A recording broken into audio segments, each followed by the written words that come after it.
Been looking up where all I can plant onions. I have a little patch of kohlrabi and Savoy cabbage. Onions do great with brassicas.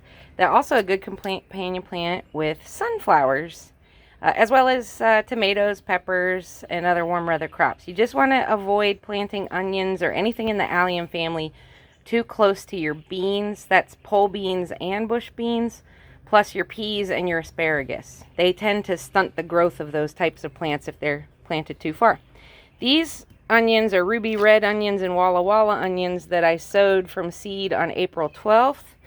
These ones, I just popped this jug open, check that out. Those are white sweet Spanish and Australian brown onions that I planted back in February in the winter sown method. Look at how wonderful these are. I'm going to give these a haircut today to encourage the plant to continue root and bulb development.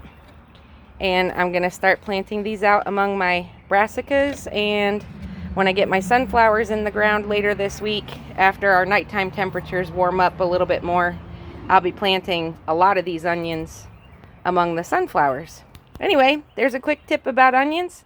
I'm learning a lot, sharing it here. I hope you'll come grow with me. Bye.